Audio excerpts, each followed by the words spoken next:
Oke, bismillahirrahmanirrahim. Assalamualaikum warahmatullahi wabarakatuh. Alhamdulillahirabbil alamin. Assalatu wassalamu ala asyrafil anbiya wal mursalin nabiyina Muhammad wa ala alihi wa ashabihi ajmain.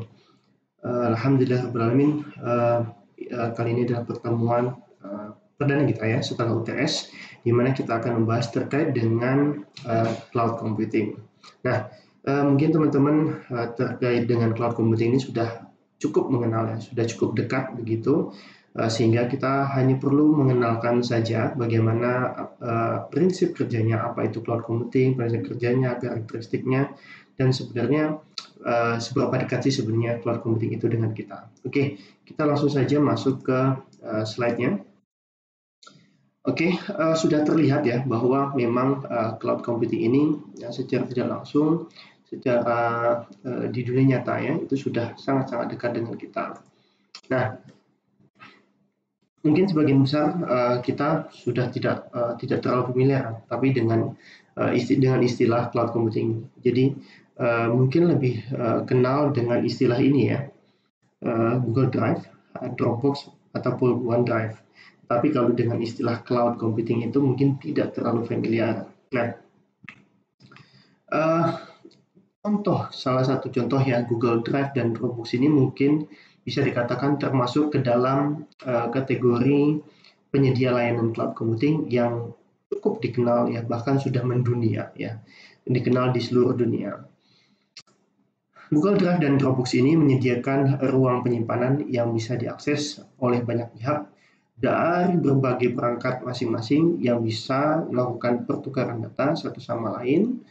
Kemudian di setiap ada pekerjaan ya, misalnya sudah selesai begitu, kita cukup mengunggahnya ke Google Drive ataupun Dropbox. Bahkan dengan Microsoft sekarang ya, itu sudah mampu ya menggunakan ya Microsoft maupun Google Apps itu sudah bisa tidak perlu mengunggah, tetapi sudah bisa langsung otomatis tersimpan di Google Drive kita. Nah, bahkan jika kita sadari ya, mungkin sosial media ini juga merupakan bisa dikatakan salah satu layanan cloud computing. Sosial media yang saat ini kita teman-teman digunakan ya, bisa dikatakan merupakan salah satu jenis cloud computing yang popularitasnya paling tinggi di dunia. Ketika menggunakannya, seseorang bisa menyimpan banyak hal dan bisa diakses kapan saja. Namun, bentukan data yang dapat disimpan sendiri lebih bisa dikatakan spesifik. Nah,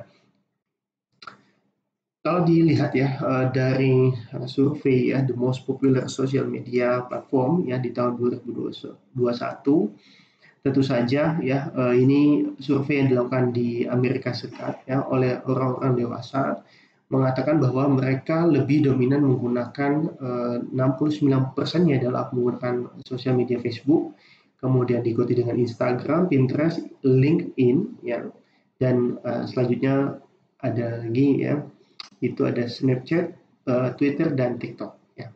Nah, ini the most popular. Jadi kaitannya dengan sosial media ini menjadi salah satu layanan ya cloud computing yang cukup paling tinggi bahkan ya di dunia.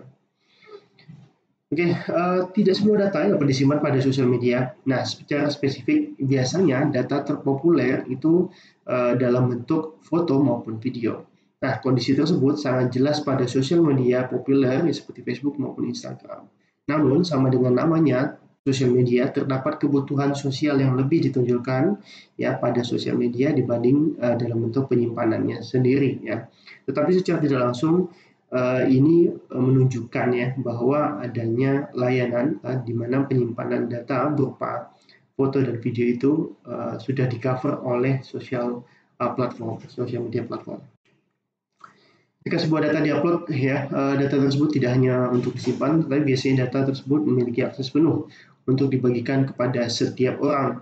Bisa dikatakan keberadaan sosial media saat ini ya memang untuk disediakan ya, memang untuk menyebarkan kegiatan atau informasi personal ya kepada seluruh dunia. Namun penyebaran informasi ini tentu saja terjadi secara dua arah ya, tentu saja dengan atas perizinan si individu tadi, atas izin orang tadi, atas izin pemilik dari sosial media tadi. Nah, Di era pandemi ini, mungkin teman-teman juga bisa menyadari ya bahwa penggunaan learning management system atau yang biasa teman-teman gunakan salah satunya adalah e-learning ya maupun Google Classroom ataupun course media lainnya ya itu atau disebut dengan learning management system itu juga berbasiskan cloud computing. Contoh pertamanya tadi sudah saya sebutkan bahwa di sini bisa dilihat Google Classroom ya. Pada Google Classroom, pengajar akan melakukan input data ke server ya. Biasanya data yang di input itu berhubungan dengan materi maupun tugas. Dengan materi dan tugas yang sudah di-input, maka siswa hanya perlu mengaksesnya secara online, tidak perlu dibagikan lagi secara offline ataupun mengambilnya ke dalam kelas begitu. Nah, LMS ini dikatakan bisa berbasis cloud ya. LMS berbasis cloud ini merupakan suatu sistem yang disimpan pada beberapa server. Yang mana semua server ini terkoneksi satu sama lain ya sehingga ketika ada salah satu masalah pada satu server, sistem tetap dapat bisa diakses karena memiliki cadangan data yang dapat diakses oleh pengguna. Jadi kekhawatiran ya untuk tidak dapat diakses itu sangat-sangat kecil karena ketergantungannya terhadap karena sudah disimpan pada beberapa server. Nah, selanjutnya kita masuk pada poin intinya. Apa sih yang kita maksudkan dengan cloud computing? Secara definitif ya, mungkin cloud computing merupakan komputasi awan ya.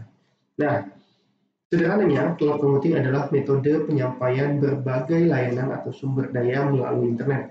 Tentu saja ini melibatkan ya konektivitas ya, koneksi melalui jaringan yaitu adalah melalui internet. Sumber daya yang dimaksud contohnya adalah aplikasi seperti penyimpanan data, server, database, jaringan, dan perangkat lunak. Ya, sesuai dengan namanya tadi, ya cloud computing karena informasinya yang diakses secara remote, ya, secara apa istilahnya, tidak terbatas tempat ya, jadi secara remote, secara jauh begitu, dan ditempatkan di awan. Awan ini bisa dikatakan sebuah ruang virtual. Jadi awan itu ada di atas ya, sehingga seolah-olah awan itu merupakan space storage atau ruangan ya yang bisa dikatakan dalam bentuk virtual. Nah, sesuai dengan namanya, informasi yang diakses kita secara remote dan ditempatkan di awan, di mana awan ini dapat kita temukan dimanapun kita berada, dapat kita lihat dimanapun berada. Jadi accessibility-nya itu bisa kita lihat atau bisa kita rasakan, bisa kita nikmati itu kapanpun dan dimanapun. Nah, dengan adanya ruangan virtual yang dapat diakses secara remote tadi, maka perusahaan-perusahaan yang menyediakan layanan cloud ini yang memungkinkan para penggunanya menyimpan file dan aplikasi dari server jarak jauh. Kata kuncinya adalah on-demand services. Jadi service yang sesuai dengan kebutuhan, di mana service ini bisa dikatakan selalu on, always on, anywhere, bisa diakses dimanapun, anytime, kapanpun, dan any place, dan dimanapun tempatnya. Tergantung dari kebutuhan pengguna. On-demand services. Yang kedua adalah kata kuncinya adalah elastis. Elastic. Elastic di sini maksudnya adalah ketika kita katakan cloud computing, ya bisa dikatakan bahwa kita bisa menggunakan ya service ini sesuai dengan kebutuhan, ya sesuai dengan keinginan. Ya. Pay for use and as needed. Jika kita ingin menggunakan, kita harus membayarnya, dan jika kita butuh saja kita menggunakannya. Jadi elastisitasnya seperti itu. Bahkan sampai saat ini Google Drive ya memberikan ya Google Drive, Dropbox, Microsoft dan sebagainya, iCloud ya itu juga memberikan akses terbatas. Tapi jika kita ingin menggunakan storage yang lebih, maka kita harus membayarnya, dan itu sesuai dengan kebutuhan dan keinginan kita. Yang ketiga adalah kata kuncinya adalah infrastructureless. Nah, infrastructureless ini ya bisa dikatakan bahwa kita tidak butuh lagi namanya infrastruktur secara fisik ya. Hardware, softwarenya ya itu sudah disediakan oleh penyedia jasa sehingga dapat kita gunakan, dapat kita akses, dapat kita manfaatkan untuk kepentingan pengembangannya. Nah, Itu tadi tiga kata kunci untuk cloud computing. Nah, selanjutnya sifat dari cloud computing. Nah, sifat dari cloud computing ini tentu saja secara umum kita sudah kenal tiga, ya. Pertama adalah public, yang kedua adalah private, yang ketiga adalah hybrid. Public cloud, ya. Nah, cloud computing yang bersifat public. Public cloud computing ini menyediakan layanan secara publik, ya, di internet. Sementara di sisi lain, ya, ada juga yang dapat diakses, ya, secara publik tadi. Ada juga yang bersifat private. Ya, di sini disediakan hanya untuk kalangan tertentu, ya. Dan di sini juga disediakan juga ada opsi hybrid yang mengkomunikasikan baik public, ya, maupun private cloud. Nah, tiga sifat, ya, yang tadi public, private maupun hybrid. Nah, secara umum seperti itu. Jadi, ketika public itu layanannya dapat diakses secara publik, ya, dan disediakan, ya, tentu saja dengan menggunakan konektivitas jaringan. Kemudian sisi lain private cloud hanya untuk kalangan tertentu, dan yang ketiga adalah hybrid, bisa mengkomunikasikan antara public maupun private cloud. Nah, terlepas dari bermacam layanannya, cloud computing memberikan penggunanya serangkaian fungsional. Nah, apa saja fungsionalnya? Nah, fungsi pemanfaatan cloud computing ini diantara lain adalah kita bisa menggunakan layanan email. Contohnya di sini adalah Zimbra, ya. Kemudian yang kedua adalah kita bisa menggunakan namanya penyimpanan, storage, backup maupun pengambilan data, store, backup, and retrieve data. Nah, ini sama seperti pemanfaatan pada umumnya komputer, ya, sehingga untuk pengolahan data, untuk penyimpanan maupun pengaksesannya itu tidak khawatir untuk hilang, sehingga ada proses backup di sini. Kemudian yang ketiga adalah membuat dan mengetes aplikasi. Nah, perbedaannya adalah cloud computing ini karena tadi dikatakan infrastructureless, ya, sehingga infrastruktur maupun software perangkatnya pun itu sudah disediakan, sehingga untuk membuat satu buah aplikasi kita bisa langsung menggunakannya tanpa perlu instalasi aplikasi. Membuat dan mengetes aplikasi merupakan salah satu pemanfaatan cloud computing. Nah, kemudian yang ketiga adalah ketika penyimpanan dan pengambilan tadi, ya, maka kita juga bisa melakukan olah data. Kita bisa melakukan analisis data. Nah, ini salah satu manfaatnya penggunaan cloud computing. Contohnya teman-teman sudah bisa menggunakan Google, ya, Google Workspace, ya, kemudian secara umum, ya, itu bisa menggantikan beberapa software. Kemudian juga analisis data lainnya, ya, secara cloud sekarang SPSS online dan sebagainya itu juga sudah tersedia. Lalu juga ada MATLAB, apalagi sekarang sudah ada analisis data lain, Python juga sudah banyak, ya. Ya, kemudian juga ada proses untuk streaming audio dan video, ini juga disediakan oleh Google, salah satunya YouTube, ya, apalagi banyak, ya, Instagram dan sebagainya itu bisa melakukan streaming audio dan video. Nah, semuanya, ya, kesemuanya itu menggunakan atau memanfaatkan cloud computing. Tak hanya itu, cloud computing juga memiliki layanan seperti pemrosesan bahasa, ya, juga melibatkan AI atau artificial intelligence atau kecerdasan buatan, dan beberapa program standar di pekerjaan Office, kemudian apalagi Access, apalagi, ya, banyak hal lain. Nah, salah satunya contohnya disediakan di sini adalah Huawei Cloud, ya, Huawei Cloud AI, ya, Enterprise Intelligence. Nah, di sini mereka mengatakan, ya, bahwa ini dapat digunakan untuk transportasi, ya, kemudian juga bisa digunakan untuk industri, ya, dan juga bisa digunakan untuk kendaraan. Nah, di transportasi ini mereka dapat memprediksi, ya, kepadatan, kemacetan lalu lintas, ya, dengan menggunakan signal coordination, ya, agar bisa mendeteksi dari traffic yang ada dan dapat juga melakukan efisiensi, ya, dari proses kontrol, ya, terhadap kepadatan tadi. Kemudian yang kedua adalah industrial, ya, di sini AI di sini, ya, ataupun enterprise intelligence-nya atau kecerdasan buatan di sini bisa mendesain, memproduksi, bahkan melakukan proses logistik dan penjualan. Kemudian yang ketiga adalah vehicle, di mana sudah dilibatkan intelligent navigasi atau navigasi secara cerdas, ya.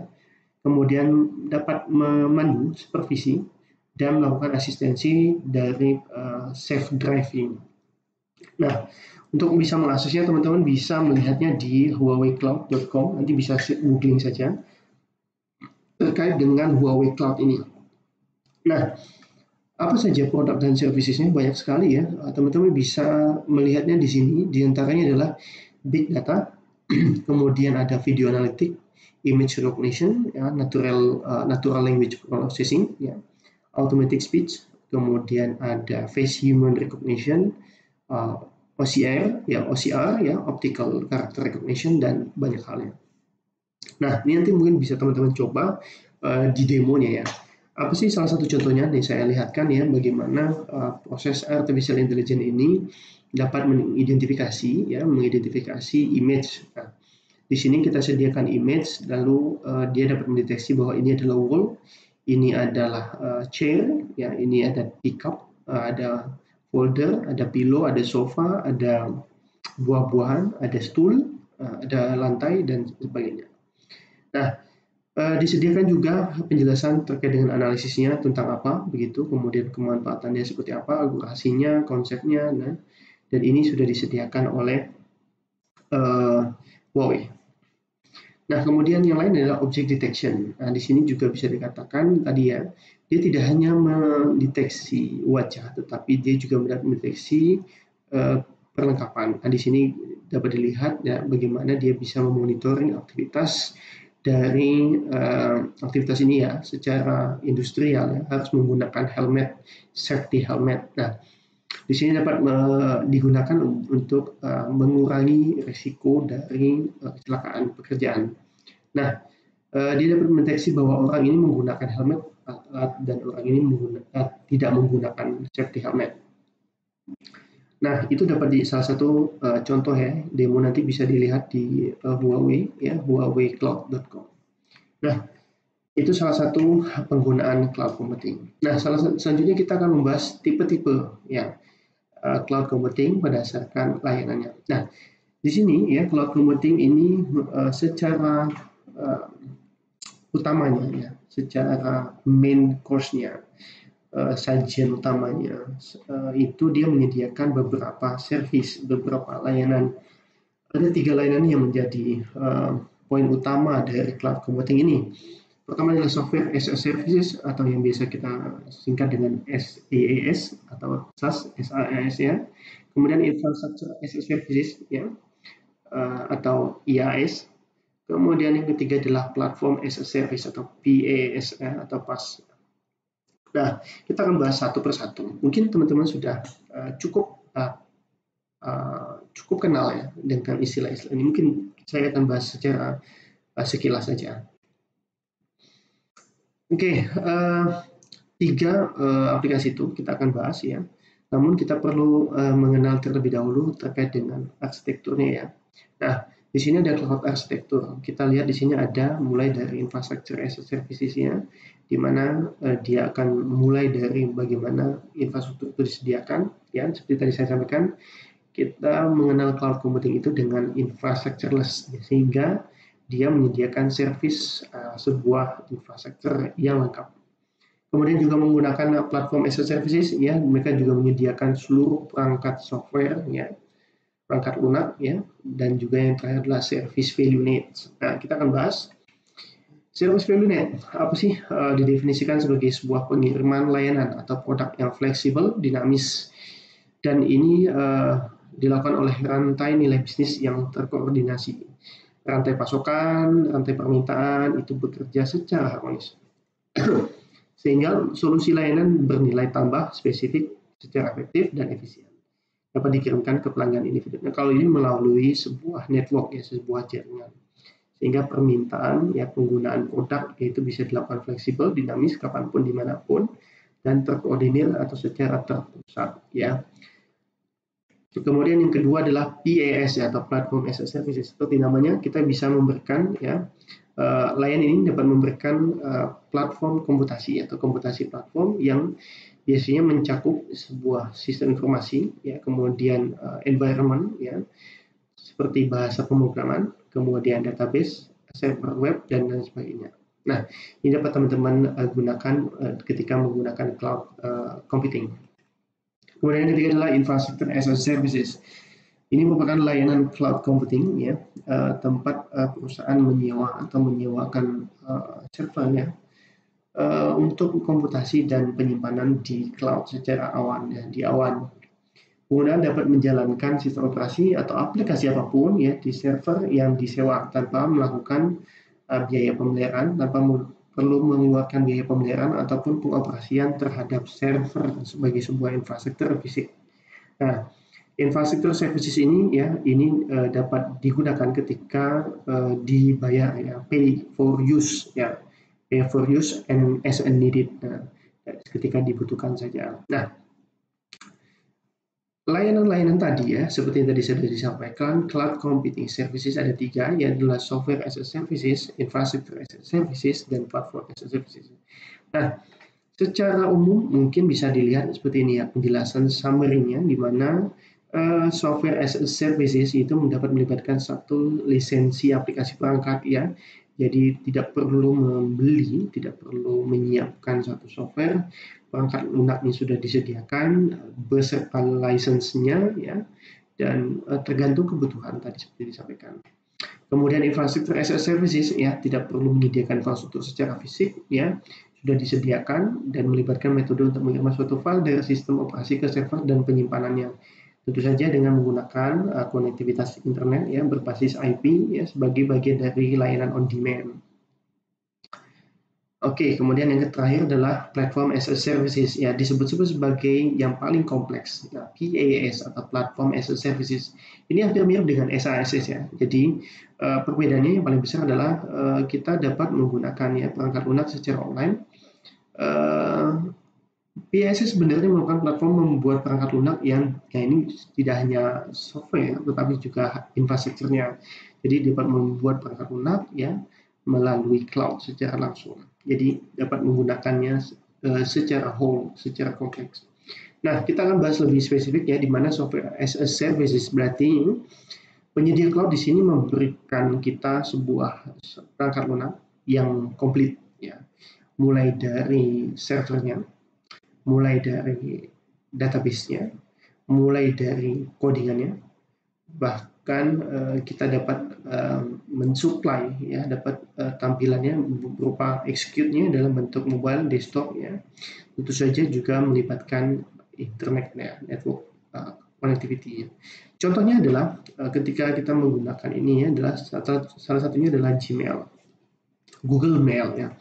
Google Mail bisa dikatakan sebagai sebuah service dari cloud computing. Nah, software as a services, di mana Gmail merupakan tempat kita bertukar email tanpa perlu mengkhawatirkan apa sih yang terjadi di latar belakangnya, di balik layarnya.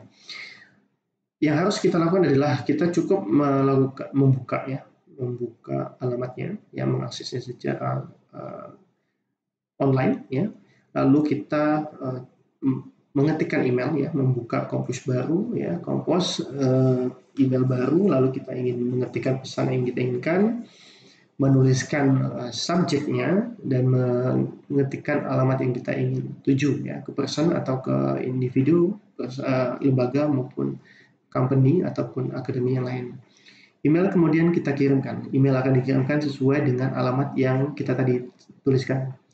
Kita tidak perlu khawatir ya bagaimana cara kerja platform si Gmail ini, Google Mail ini, bagaimana masalah sekuritasnya, keamanannya, dan bagaimana jika servernya mati, di mana nanti surat ini disimpan.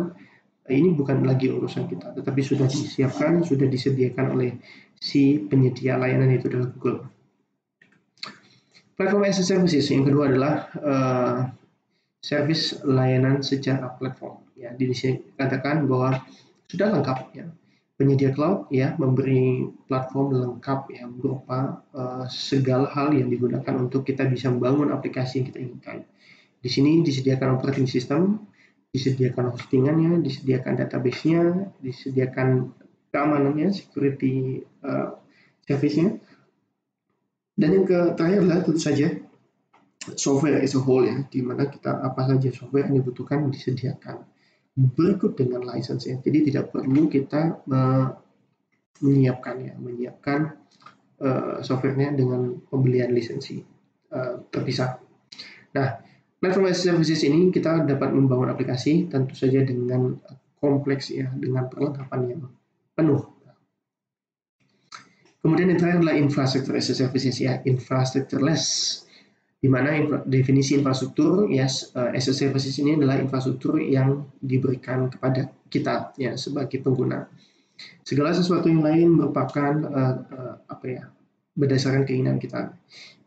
Segala sesuatu yang kita inginkan disediakan dan bagaimana menggunakannya itu akan dipandu oleh si penyedia layanan. Infrastruktur as a services ini menyediakan arsitektur dan infrastruktur komputasi selain dari penyimpanan data, server virtual, dan jaringan. Nah, di sini juga disediakan storage-nya, Windows Server-nya, virtual desktop-nya, firewall-nya, series source-nya, data center, dan sebagainya. Itu tidak perlu menyiapkannya secara fisik. Nah, tetapi kita cukup membayar jenis layanannya saja. Nah, itu 3 ya. Mungkin analoginya jika kita sampaikan ya infrastruktur as a services ini ketika kita ingin rental sebuah rumah ya mungkin untuk kos dan sebagainya. Sekarang pemilik memberikan Anda sebuah rumah dan mengatakan gunakan rumah ini ya sesuai dengan keinginan Anda dan silakan bayar sewanya saja. Ketika Anda masuk ke dalam rumah, ternyata Anda menyadari bahwa itu hanya memiliki tempat tidur dan meja saja. Ini masih mending ya bahwa ada tempat tidur dan meja. Bahkan biasanya dalam rumah itu hanya disediakan perangkat listrik saja begitu. Selain itu Anda dapat selain itu Anda perlu memasukkan peralatan ya. Kita butuh alat masak ya. Jika teman-teman menyewa satu rumah tentu saja mungkin butuh perlengkapan masak, butuh perlengkapan kebersihan dan sebagainya. Dan Anda perlu mengatur rumah sesuai dengan keinginan Anda tadi ya. Butuh kasur, butuh lemari dan sebagainya itu kita yang menyediakan. Nah, selanjutnya kita yang menyediakan untuk perlengkapan tadi. Nah, dan kemudian Anda dapat melanjutkan dan menggunakan rumah itu sesuai dengan kebutuhan. Pada dasarnya Anda sedang menyiapkan sebuah infrastruktur rumah. Jadi analogi AIS itu seperti itu tadi, teman-teman ya. Nah, pertanyaannya, gimana sih cara kerja cloud computing? Secara simplinya ya, cloud computing ini menjadikan internet sebagai sebuah dasar ya, sebagai sebuah pusat ya, di mana penyimpanan dan pengelolaan data ini berbasiskan cloud ya, menjadikan internet atau konektivitas jaringan ini menjadi sebuah basic dasar dari proses pengelolaan data. Selanjutnya perangkat yang kita gunakan setelah adanya internet ini, kemudian kita dapat mengakses cloud storage ya. Jadi penyimpanan pengelolaan data menggunakan jaringan yang kedua dapat kita akses ya dengan menggunakan konektivitas dan jaringan internet tadi. Kemudian jika sudah diakses jika sudah terhubung kita dapat bisa menggunakan teknologi cloud computing. Secara sederhana seperti itu ya. Jadi cukup kita menyediakan tadi ya akses internet konektivitas, lalu kita bisa menggunakannya secara langsung baik penyimpanan, pengelolaan, kemudian accessibility yang lainnya ya aplikasi dan sebagainya ketika sudah terkonektivitas. Secara mudah semudah itu ya. Nah, apa sih manfaat dari cloud computing ini? Nah, cloud computing sendiri ya bisa dikatakan tadi infrastructureless. Cloud computing memungkinkan perusahaan dan aplikasi yang kita bangun itu tidak membutuhkan secara fisik infrastruktur sistem. Nah, jadi pertama itu manfaatnya, yang kedua adalah save capital and operational investment. Dengan menggunakan infrastruktur cloud, kita bisa pay as used and on demand ya sesuai dengan kebutuhan, sesuai keinginan, sesuai penggunaan ya, sehingga kita dapat menghemat modal dan investasi operasional ya, bisa reduce cost juga ketika teman-teman menggunakan cloud computing. Kemudian yang ketiga adalah ubiquitous ya, ubiquitous. Nah, ini istilahnya adalah kita dapat aksesnya di mana-mana begitu. Kita dapat mengakses filenya secara remote, kapanpun, dimanapun begitu, dari jarak jauh. Bahkan kita nggak tahu nih sebenarnya file ini disimpan di mana. Nah, berkat cloud computing ini kita dapat mengecek email dimanapun, ya, dapat mengakses file di Google Drive, Dropbox dan sebagainya kita dimanapun, dari manapun, kapanpun ya, 24 jam, 24 hours itu juga bisa diakses. Nah, ini adalah yang kedua ya, manfaat yang kedua. Dan yang ketiga adalah secure. Yang data ini bisa dikatakan aman. Ya, penyedia cloud computing menjamin keamanan ini ya, karena keamanan cloud computing dapat dilihat dari letak protokolnya yang mengatur komunikasi data di dalam jaringan. Itu adalah protokol TCP/IP, di mana protokol TCP/IP ini ya sudah teman-teman pelajari di KDJK ya, komunikasi data dan jaringan komputer. Nah, letaknya sendiri sudah berada pada jaringan dengan protokol TCP/IP, transmission dan internet protokol ya. Oke, selanjutnya kita akan membahas terkait dengan karakteristik dari cloud computing. Apa sih sebenarnya karakteristik dari cloud computing? Nah, secara karakteristik umum ya, di sini ada 8 karakteristik, tapi mungkin kita tidak secara umum ya membahasnya, di mana ada massive scale, scalability, homogenitas, virtualisasi, low cost software, resilient computing, geographic distribution, service orientation, advanced security. Nah, ini kita akan bahas beberapa. Kemudian yang kedua adalah essential characteristic. Nah, karakteristik penting on-demand self-service. Nah, ini menjadi poin utama. Kemudian broad network access, resource pooling, rapid elasticity, tadi sudah kita singgung sedikit elastisitasnya, dan measured services atau service yang terukur. Oke, kita mulai dari common karakteristik. Basic scale, scalability, di mana kapasitas infrastruktur memungkinkan lonjakan lalu lintas dan meminimalkan penundaan. Jadi scalabilitasnya ya bisa kita atur ya berdasarkan lonjakan lalu lintas ya. Dan kita bisa meminimalisir adanya delay. Nah, yang kedua adalah resiliensi, di mana penyediaan ya cloud computing ya telah mencerminkan solusi untuk meminimalkan waktu henti saat terjadi bencana. Jenis ketahanan ini atau ya resilience computing ini adalah ketahanan komputer ya. Jenis ketahanan ini dapat memberikan bisnis keberlanjutan yang mereka butuhkan selama peristiwa yang bisa dikatakan tidak terduga ya, kejadian yang tidak terduga, sehingga ketahanan file, ketahanan komputer istilahnya tidak mempengaruhi terjadinya tidak mempengaruhi bisnis yang berlangsung. Kemudian homogenitas, di mana apapun penyedia dan arsitektur cloud yang digunakan oleh suatu organisasi, public cloud ya akan memudahkan mereka untuk bekerja dengan grup lain, bahkan jika grup lain ya memilih penyedia dan infrastruktur yang berbeda. Jadi homogenitas ini asal dia sama-sama cloud itu dapat saling share begitu.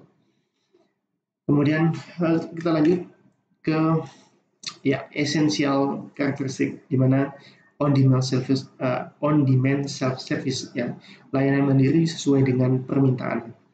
Konsumen dapat secara sepihak ya menyediakan kemampuan komputasi seperti waktu server, penyimpanan jaringan sesuai dengan kebutuhan secara otomatis tanpa memerlukan interaksi lagi dari human atau manusia dengan setiap penyedia layanan.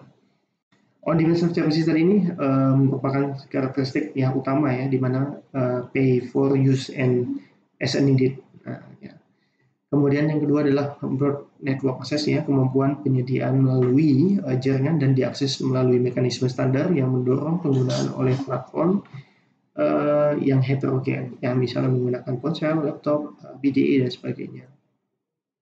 Kemudian yang ketiga adalah resource pooling ya, model multi-penyewa. Ada rasa kemandirian lokasi di mana pelanggan umumnya tidak memiliki kendali atau pengetahuan atas lokasi yang tepat dari sumber daya yang disediakan, tetapi mungkin dapat menentukan lokasi pada tingkat abstraksi yang lebih tinggi. Misalnya contoh, kita ingin menyimpannya berdasarkan negara bagian atau pusat data. Contoh yang paling dekat adalah jika kita memiliki sumber daya termasuk penyimpanan, pemrosesan, memori, bandwidth jaringan, dan mesin virtual yang dirasa perlu ditentukan berdasarkan lokasi. Nah, resource pooling ini menjadi salah satu esensial karakteristik ya. Kemudian selanjutnya adalah rapid elasticity. Ini salah ini ya, salah sebentar, ini salah letak. Nah, ini ada dua lagi ya, rapid elasticity. Sebentar, saya coba ganti terlebih dahulu.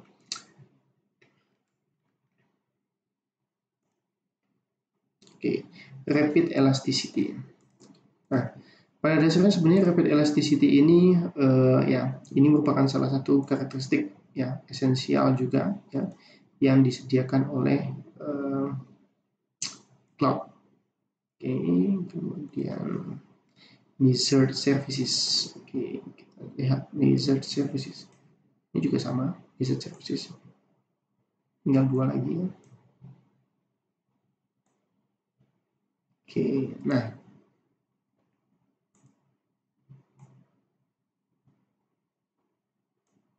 Oke, dan oke, kita share lagi.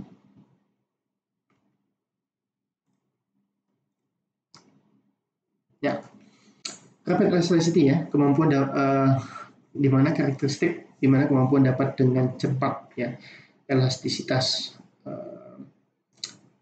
sesuai dengan kebutuhan ya. Kemampuan dapat dengan cepat dan elastis disediakan dalam beberapa kasus secara otomatis dengan cepat berkembang baik dan cepat dirilis untuk meningkatkan dengan cepat. Bagi konsumen, kemampuan yang tersedia untuk penyediaan seringkali tampak tidak terbatas dan dapat dibeli dalam jumlah berapapun ya. Sebenarnya rapid elasticity ini lebih pada tadi ya, pay for use and as needed. Jadi di mana kita dapat secara elastis ya ketika menggunakan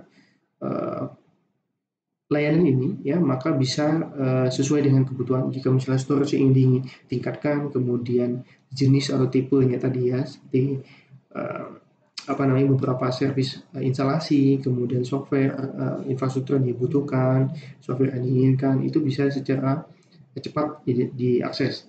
Nah, kemudian yang ketiga adalah measured service ya. Jadi service yang bisa terukur, di mana sistem cloud secara otomatis dapat mengontrol dan mengoptimalkan penggunaan sumber daya dengan memanfaatkan kemampuan terukur ya pada beberapa tingkat abstraksi sesuai dengan jenis layanan. Misalnya kita bisa mengukur di mana penyimpanan, pemrosesan, bandwidth, bahkan pengguna akun yang aktif. Oke, selanjutnya secara summary ya, cloud computing karakteristik ada beberapa yang bisa dikatakan skalabilitas yang tinggi, kemudian sumber daya pooling sumber daya yang fleksibel ya, bisa ditempatkan di sesuai dengan keinginan negara bagian ataupun sumber pusat data tertentu.